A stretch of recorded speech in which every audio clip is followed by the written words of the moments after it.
Aroma of north east কিচেনত আপোনালোকক স্বাগতম জনাইছোঁ। মই আজি আপোনালোকক বৰ সুন্দৰ ৰেচিপি এটা দেখুৱাব লৈছোঁ।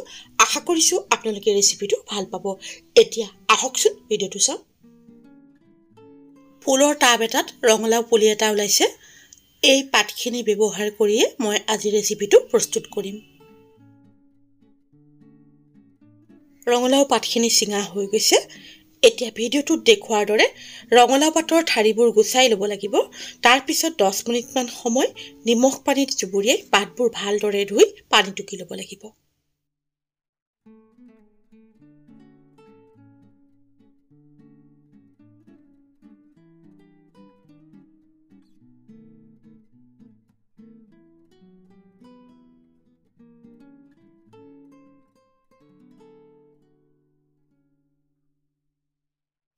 এতিয়া বাটি এটাত প্ৰায় 3 চামুচ আফুগুটি, 1 চামুচ গোটা জিৰা, 1 চামুচ বগা সৰিয়হ, 1 চামুচ ক'লা সৰিয়হ লৈ তাত জোখমতে পানী দি প্ৰায় আধা ঘণ্টামান সময় ৰাখি ভালদৰে ধুই পানী টুকি ল'ব লাগিব।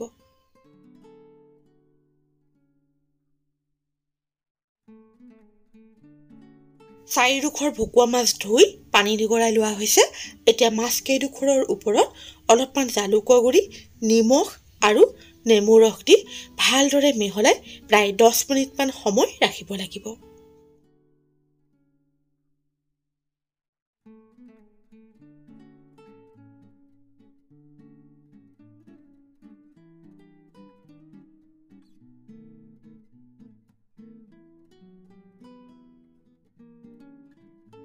এতিয়া ধুই লোৱা সৰিয়হ আফুগুটিৰ মিশ্ৰণটোৰ লগত কেঁচা জলকীয়া, নহৰু, নিমখ আৰু জোখমতে পানী দি মিক্সিত মিহিকে পিচি ল'ব লাগিব।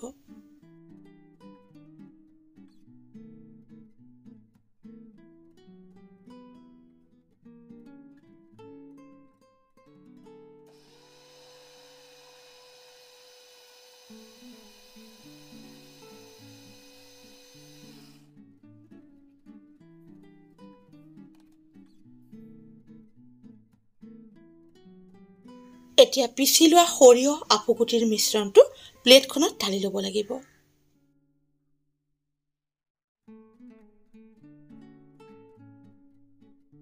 এতিয়া মিক্সিত পিচি লোৱা সৰিয়হ আফুগুটিৰ মিশ্ৰণটোত অলপমান জলকীয়া গুড়ি, হালধি আৰু জোখমতে মিঠাতেল দি ভালদৰে মিহলাই ল'ব লাগিব। জলকীয়া গুড়ি দিয়া নিদিয়াটো আপোনালোকৰ নিজৰ ইচ্ছাৰ ওপৰত কথা। এতিয়া মছলাৰ মিশ্ৰণটোৰ লগত মাছকেইটুকুৰা ভালদৰে লেটিয়াই ল'ব লাগিব।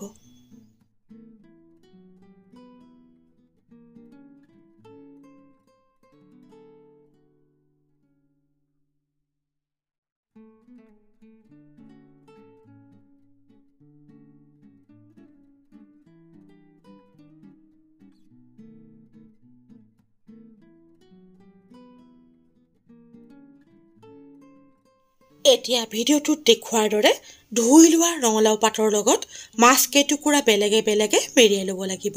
ৰঙালাও পাতকেইখিলা অলপ ডাঙৰ হ'লে মেৰিয়াবলৈ সহজ হয়, কিন্তু পাতকেইখিলা কোমলীয়া হ'লে ভাল হয়।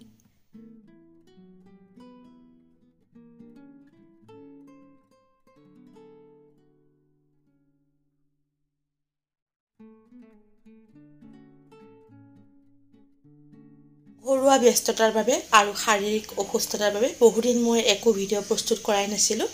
বহুদিন একো ভিডিঅ' নিদিয়াৰ কাৰণে মনটো অলপ বেয়াও লাগি আছিলে। সেয়ে ভাবিলোঁ আপোনালোকৰ লগত মোৰ এই ৰেচিপিটো শ্বেয়াৰ কৰোঁ।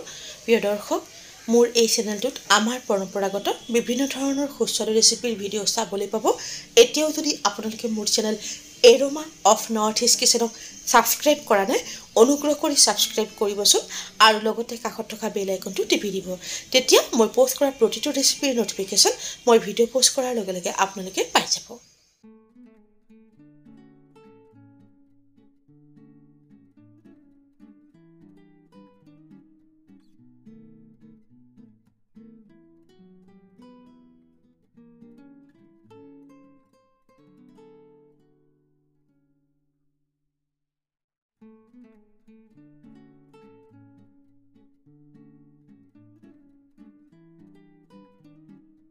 এতিয়া ৰঙালাও পাতেৰে মেৰিয়াই লোৱা মাছৰ টুকুৰাকেইটা এনেদৰে সূতাৰে বান্ধি ল'ব লাগিব।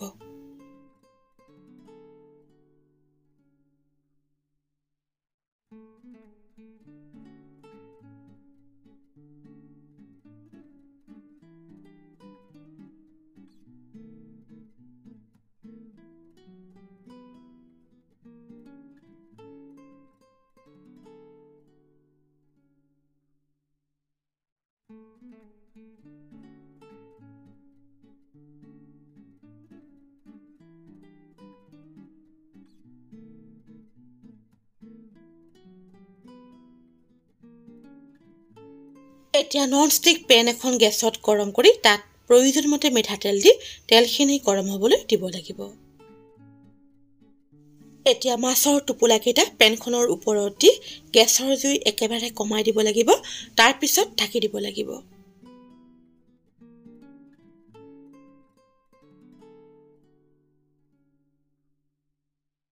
প্ৰায় 5 মিনিটৰ পিছত মাছৰ টোপোলাকেইটা লুটিয়াই আকৌ ঢাকি দিব লাগিব।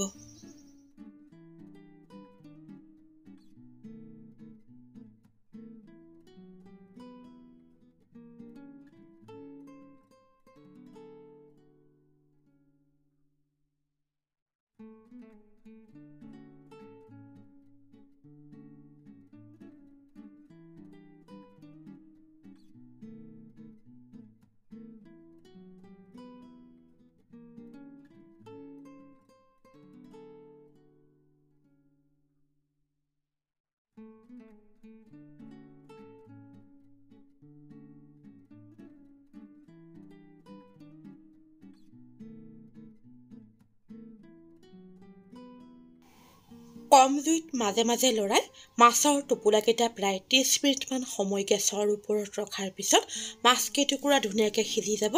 এতিয়া টোপোলাকেইটা প্লেটত নমাই গৰমে গৰমে ভাতৰ লগত পৰিৱেশন কৰিব পাৰিব। ৰঙালাও পাতৰ লগত প্ৰস্তুত কৰা ভকুৱা মাছৰ এই ব্যঞ্জনবিধ খাবলৈ বৰ সোৱাদ হয়। আপোনালোকেও কেতিয়াবা এনেদৰে প্ৰস্তুত কৰি খাই চাবচোন। অৱশ্যে খাবৰ সময়ত ৰচিকেইডাল আঁতৰাই ল'ব লাগিব। প্ৰিয় দৰ্শক, আপোনালোকৰ যদি মোৰ এই ৰেচিপিটো ভাল লাগিছে তেনেহ'লে লাইক আৰু কমেণ্টৰ জৰিয়তে জনাবলৈ নাপাহৰিব। এনেধৰণৰ সুস্বাদু ৰেচিপিৰ ভিডিঅ'লৈ আকৌ আপোনালোকৰ ওচৰলৈ আহি আছোঁ। আজিলৈ আহোঁ। ধন্যবাদ।